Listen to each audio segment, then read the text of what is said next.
Hi, I'm Andy Mason. Thanks for tuning in to another episode of Beyond Entertainment. I'm here today with Tracy Trent, CEO of Stellar Blue Solutions. And Tracy's going to be talking to us about all things LEO, GEO, and terminals to pick up your internet.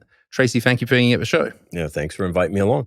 Tracy, why don't you tell us about yourself, your history, and what you guys have got going on? Yeah, so Tracy Trent, Southern California guy, helped found Stellar Blue Solutions and set the company on kind of a mission of this whole network of networks, best of breed connectivity for aircraft. Excited to be working with Panasonic and your emphasis in helping us push this forward. Yeah, thanks. No, it's great to have you here, and I know we've been doing a lot of great stuff together. I wonder if you could talk to us a bit about terminals and antennas. You know, a lot's changed over the last 10 years. We've got new LEO technology coming in. What has that meant for antennas and terminals? Yeah, so I think a lot of it, I mean, think about it, the industry's really, really changed, right? I think the big shift is customers now have choice. And that was kind of our vision when we started Stellar Blue, was that customers should have choice. You know, you buy these airplanes, you have them for a long time. Networks and other onboard technologies are constantly changing. And so wouldn't it be great if you had a terminal that could do the same thing? So, I think that the big thing that's changed is you previously had these kind of single purpose terminals you put on your airplanes. Now we're talking about things where you put that on the airplane, you could have choices, multiple networks, and Swap hopefully between the various different networks that are available. yeah, various networks that were available. And the big thing is, not dissimilar to kind of the way cellular technologies change, right? You remember a long, long time ago, or at least a long, long time ago for me, you'd buy a cell phone and it was only good for one network, right? That's not the choice today, right? Your cell phone's constantly traversing multiple networks. It's popping onto Wi-Fi. Most of the time, you don't even know a difference. We'd like to believe that time's here for airplanes now, as well as other industry applications. So there's various constellations that are available, KU, KA, and now we have LEO constellations coming in. A lot of change in the industry. What does that mean for you as a terminal manufacturer? Well, that's catalyst, right? I mean, that's the thing that's unlocking the cell phone is, these new LEO services, as well as new MEO services that are on the horizon. What it means is that, first of all, you have disruptive price points that are coming in. You have disruptive service characteristics, right? The LEO networks, are closer to the airplane. And so because of that, they're more responsive, potentially have higher throughputs available. And obviously, most of them are like blanketing the globe in a much bigger way. So with that, it's injecting choice and optionality, and by its very nature, it drives prices down, which is great, right? Great for the airlines and great for the end customers. And LEO's much closer to the Earth. Yes.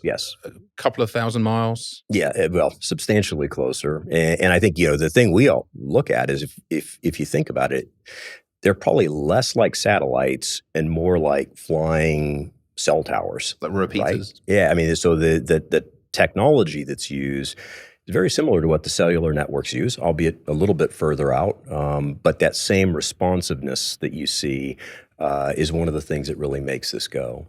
So what makes up a terminal? When we talk about a terminal, I mean, it's more than just an antenna, right? Yeah, no, exactly. So, it's the entire, kit of bits that you need to put on the airplane. And so we like to think about it as the demarcation point is that Ethernet cable that goes between us and the IFE, right? But you expect us to provide everything else. So in our system, you basically have a couple of antennas that go up on top of the airplane, a receive and a transmit antenna, big flat panels. And then down inside the airplane, you have two more LRUs. One's just the power supply. The other one is what would traditionally have been called a modman, but probably a little more sophisticated because it's got a more complex frequency converter for multiple networks, has a big switch, has a server in it, it has some other the bits that make it go. But those big four components, all the rest of it's just mounting hardware to put it on the airplane and cable kits to distribute it, to the various pieces.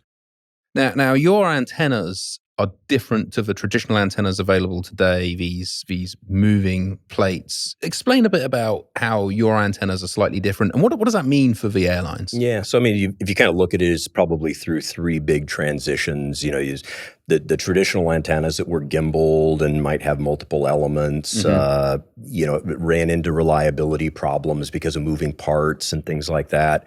As you know, our first generation system was a multi-constellation solution, but was based on thin comms technology, and those are the platters that you're referring to. Very reliable solution, but still had motors and radomes and the rest.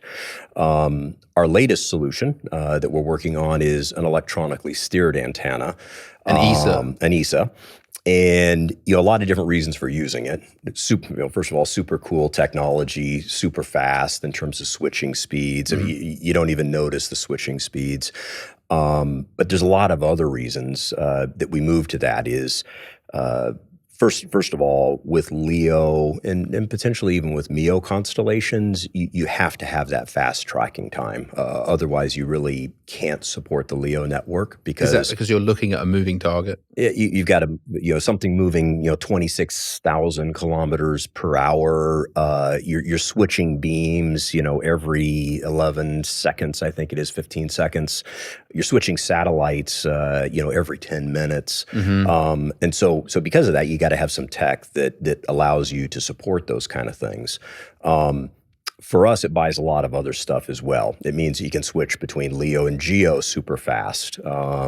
If you're having problems with the GEO network's latency, you can switch back before the customer ever even recognizes the problem. Oh, wow. And then the big thing is, as we know, the airframers and the customers are all super sensitive to what's going on in the airplane now. They're tired of drilling extra holes. They're tired of kind of resheeting the airplane. So for us, this minimalist thing and maintainability became a major threat. So, with the ESAs, we don't have a radome. So you immediately get rid of one of the big menaces. Huge bubble that you will see on top of the airplane. Yeah, this huge bubble. With that, you get rid of a lot of stress. You get rid of some of the maintenance cycles or intervals that customers always had to worry about. And by getting rid of that and putting something on the airplane that's super low profile, you just take away a lot of the bad things that happen to the airplane. And these are proven technologies. You've been using these for some time in different applications, and now you're able to bring it into the commercial space. Yeah, and I think that was, there's obviously, in the ESA world, there's a whole range of really stable to super exotic that's out there. And, we always kind of want to tend to super exotic. That doesn't always work well. The magpie effect. Not always good when you're working with airplanes. So for us, the base technology we got, which comes from Ball Aerospace, company that's been doing antenna technology like this for a while. The product we're using is a new product, but very familiar with these types of arrays. So for us, it was a low-risk approach, very fast time to market to get this solution pulled together. But with it, super sophisticated technology in terms of its responsiveness, reliability, and the rest. Now, one of the things that we constantly get asked is what about gate to gate? ESAs have with no moving parts. We hear about these thermal issues, but you've addressed this. What have you seen in your testing, and how does that work? In our case, it's a good balance. Sure, it's an electronically steered product. That means you're pumping power to it. It will get hot on the ground. But we've incorporated a lot of those things into our design. And the big thing is it is a gate-to-gate solution. It can operate GEO on the ground. It can operate LEO on the ground. When it's operating LEO, keep in mind you're using a lot less of the antenna. So by its very nature, the thermal goes way down. The power gets down because 2,000 miles versus 20? Yeah, and you're not, the big thing is you're not lighting up all of the antenna, right? So it's just going to run much cooler that way. airplane gets under taxi and you get airflow, it runs much cooler. But the other thing is, we're not just focusing only on satellite connectivity on the gate because, there's more and more developments in the cellular world. Hmm. And given that we're kind of network of networks and agnostic to any one specific technology, we've introduced both public and private cellular into the package. And so, as you know, because you guys have embraced it in a pretty big way, on gate, you could use public cellular service if the airline contracts for it. You could use private, CBRS cellular service if the airlines deployed that infrastructure or their partners have. So you've got a lot of different options to make sure that the right service is available on gate, on taxi, in the air. And that all gets unpacked in your All gets done in the ACMU. Yeah. That's fantastic. Yeah. This new technology that we're bringing to the market here. Yeah. I think one of the things on that the airlines will really like, and as you know, is that whole modem management layer, or what we call a connectivity manager in there. The airline gets to work with their service provider to pick and choose. So it's not like the old thing where you basically had one link. You didn't get to choose, and if it was a good link, you got good service. If it was a bad link, you got bad service. Is obviously in that connectivity manager now, you can introduce the logic so that if one network's not offering good service, you can switch it to a network that does have good service. Or if you've got private cellular infrastructure at your airport, you don't need to buy any service. You pop it onto that private cellular network. So really gives the airline a lot of choice and for sure protects the passengers against bad experience. And that's part of this network of networks concept. Exactly. Network of networks is it's a thing that has always stood, test of time, right? Is defense in depth, always having the ability to switch to other options if something's not going to pan out right. Now, with the ESA antenna and the lack of radome, does that have a dramatic effect on drag, performance of the airplane, and sustainability? Oh, absolutely. Absolutely. This is the ultimate green solution. Depending on fuel numbers, depending on the airframe, but let's take something like a 737 or a 320, that has lots and lots of cycles, per year. On airplanes like that, you're talking about $70,000 to $100,000 a year in probably fuel savings. The drag is significantly less, and I will say that those calculations are actually before some of the recent changes we've introduced to bring the antenna height down even lower to the airframe. So now you've got something that's, entirely in the boundary layer on the aircraft. It's fantastic. You mentioned the airframers there. They have their own strategies at the moment. It feels like they're trying to protect their production systems, understandably so, given, the supply chain challenges we saw over COVID. How's that impacting you?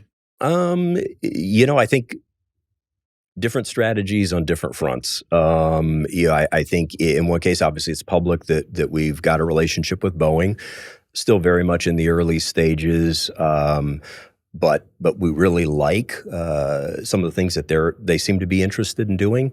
And figuring out how to give customers more choice, single terminal, but multiple network options. The other thing is, our mission there is very clear: let's not modify the airplane. Right? There's a set of feed throughs. There's some ARINC 792 mounting points. Let's not change that. And so, in that case, we've got a strategy to use their provisions, eliminate the radome, make it super simple for this to go on those aircraft. Obviously, there are other airframers that have strategies that are more closed and are using different technologies. In those cases, we'll probably focus more on a retrofit strategy until those airframers come around to our approach. And then we have other places where we're just starting to make traction, with the likes of Embraer, Bombardier, people like that. But our approach is kind of the same: is we'll make our bits available and we'll do our best to support what the airframers are trying to do. But we think at the end of the day, customers want choice. Right? Understood. Yeah, good strategy. Where do you see the future in this technology? Like I said, there's a spectrum of how exotic is exotic. There are multiple generations of these, BFICs, beamforming ICs, that are used in these antennas. In our platform, we've already got a couple of generations beyond this that are on our horizon. There are other ESA technologies that are a couple years out that, we continue to monitor and look at. We're more of an integrator than a core antenna technology creator. So we will continue to reach for the best combination of components that will bring the terminal forward. And obviously, the terminal we have today is KU. We do believe that there could be a KA variant of that we'll pursue in the near future, that once again could take advantage of all the same avionics, some of the same mounting hardware, so that once again the customer gets that much more choice and flexibility. Do you see a future with, we talked about cell phones earlier, and I remember when you'd have to pick a GSM standard, and then you could get the dual frequency. Do you see a future with a dual frequency? Absolutely. Yeah, absolutely. I mean, I think it's a matter of antennas and flexibility. Ultimately, do I see antennas that can do both KA and KU? Absolutely. It's in many ways a little bit of a Moore's law problem, right? I mean, it's just far a matter out, but it's on the horizon. Yeah, but it's on the horizon. And so with that, the ability to intermix the two and have it be software configurable, for sure. Yeah. What does this ultimately mean for the consumer, the passenger in the aeroplane, when they go on a new aircraft? It's going to have your antenna on there. What's that going to mean for their experience? Is far, far better, right? I mean, it is in many different ways. One is we've all done the dreaded North Atlantic or polar route, and sitting there looking at your watch and trying to figure out when you're not going to have connectivity and when the network's going to come back. That'll be a thing of the past, right? With these low Earth orbit networks, and especially with our partner OneWeb, where they're absolutely the strongest at the poles, losing connectivity over the North Atlantic or over the top is a thing of the past. You will always have connectivity. You will always have multiple networks in view. And then I think the big thing is that you'll actually be able to experience new types of service. Mm-hmm. I mean, let's face it, even with just web pages today, with web pages becoming more active with embedded video and things like that, sometimes, the video doesn't play well, it gets choppy, web pages disconnect. In this world where you've got LEO service and you got more responsive latency, you won't have that. And then the big things that I know you have some passion for, things like gaming and the rest, very much a reality. I mean, you've seen we tested it on the 777 when we flew last year. It's an amazing experience. Tell me about that test. We saw the pictures, looked fantastic. How did that go? Yeah, well, anytime you get to go fly a 777 for fun, that's always going to be a good time. It was great. For a first flight, it was the most amazing thing ever because everything worked perfectly. I mean, the 777 didn't want to fly that day, but once it did fly, the service was impeccable, right? And hats off to the OneWeb guys. It didn't miss a beat. It was very predictable in terms of what we did. We got to try out a lot of different things, including gaming. We had, I had an Oculus Rift on board, and we got to try out some pretty cool stuff. If you fast forward now, we're obviously flying a lot to kind of prove out the system. We'll be bringing the 777 back here in a couple months and introducing it back into the flight test program. But the service is great, and this ability to seamlessly switch between networks, customers will never see it, but what they will see is that they'll just see a perfect experience, and I think that's what the airlines want. Fast loading, increased content. Always there, always on, right? Not those long periods over the pole, and to explain that is the current geo networks, they have black spots over lots the of black poles. spots. And let's face it, my experience on some of those is I even have a hard time buying the service sometimes. So I think there's a lot to be gained there. Customers are going to love it. I also think that the airlines themselves will be able to also get more use out of the network, both in the air and on the ground, right? One of the big things, as you know, is uploading files, from the plane. Traditionally wasn't something that you really ever thought about a lot, just because the uplink performance could be kind of poor. In the stuff we're doing with the OneWeb network, I mean, it's raging hot in terms of uplink performance. I think, 40, 50 megabits in the uplink. That's an order of magnitude better than what you see on some networks today. And that enables, we talked gaming, but also some of the productivity applications like Microsoft Teams, Yeah, absolutely. Google Documents, etc. Yeah, or people that want to upload all of their vacation photos to Instagram or Facebook or whatever. I mean, it's knock yourself out. I mean, it's really going to open up a lot of possibilities, I think. Or importantly, watch Formula One on the aircraft. Formula One, we want to watch all the time, anywhere. Or I thought maybe you'll be piping Formula One in for all of us on your IFE service, right? So absolutely. I mean, we touched it a little bit, but you see a greater integration in the future of the IFE and the IFC. I absolutely. I mean, I think in many ways, let's face it, if the IFE system has a more latency sensitive connection, and you can count on the bandwidth, there's a lot of features that you can build in. I mean, you guys already have a lot of gaming functionality on there. Think about what happens if you can now extend that back to families and people at home and the rest. That interaction, there's all kinds of things it could open up. Also, social media through the IFE system, it opens up a lot of possibilities. It's precisely what we feel the industry is looking for, is just that connected at home experience. And 100%. It's great to see the technology coming a long way. Yeah. No, I think that, if you look at it, that's maybe where we always talk about the consumer's ability to adopt technology. The thing that is true here is, let's face it, consumers went from not buying Wi-Fi at all on the airplane to now it's expected to have it on the airplane. In most cases, they're expecting to get it for free on the airplane. And now you've got the piece that you just talked about is, I'm expecting to do everything that I do at home on the airplane.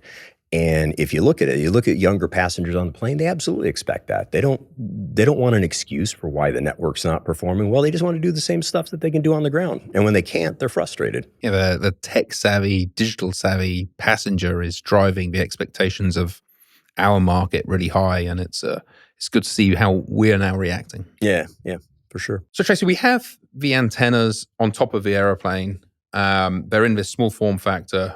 Great. But things happen. What does this mean from a maintenance perspective? Yeah, well, I think, big thing is we know what it's like in the past, right? Antenna stops working, whole system dies and is down. The interesting thing is an electronically steered antenna is made up of multiple different arrays. And within those arrays, multiple little circuits that are, talking to the network. So those antennas don't typically just fail. What ends up happening is they kind of decay over time. Degrade. Yeah, and the nice part is we're remotely monitoring this, so we know what that looks like. So it never truly fails. You replace it before it fails.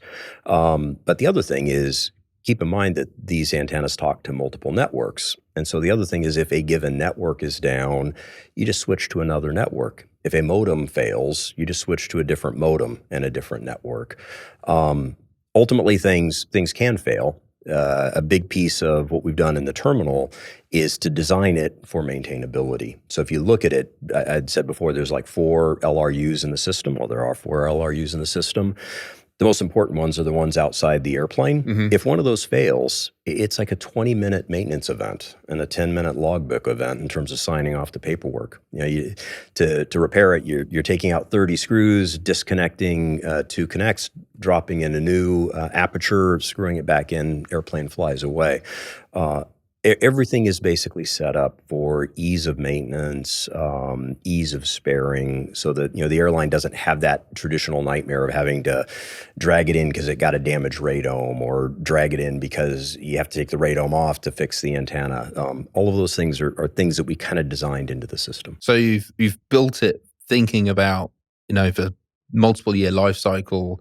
Come in, remove these 30 screws, yep, in and out, and there it goes. Plus, you have the system software warning you of any degradation to a threshold. Yeah, telling you when it looks like there's a chance the thing might fail. But, ultimately things do fail, right? It gets, damaged in a hailstorm. It takes a lightning strike. Those things happen. So when it happens is make sure you can swap it quick and get the airplane back in the air. We talked a bit about Formula One. We did talk a little bit about Formula One. So what do you think this year? I'm thinking our boys at McLaren are having a tough go. Again. I'm just hoping someone can actually catch Red Bull before the season's out. Do you think they could win every race this year? They're doing their best to try and win every race this year, but who knows? Maybe the Ferrari guys are probably the closest at this point. But someone's got to get a car that's a little bit better if they're going to catch the Red Bull guys. Yeah, the Aston Martin's looking pretty good as well. Yeah, the old Cat's decided that he's going to race again, right? So guy's made his way onto the front row more than once. Yeah, he's doing pretty well. Yeah. See if he's going to win a race this year. Amazing win at Monaco for Alonso. He pulled it off finally. Tracy Trent, thank you so much for being on the show today. And everyone, thank you for tuning in to another episode of Beyond Entertainment. Please remember to like, follow, and subscribe. Add comments below. And we look forward to seeing you in the next exciting episode.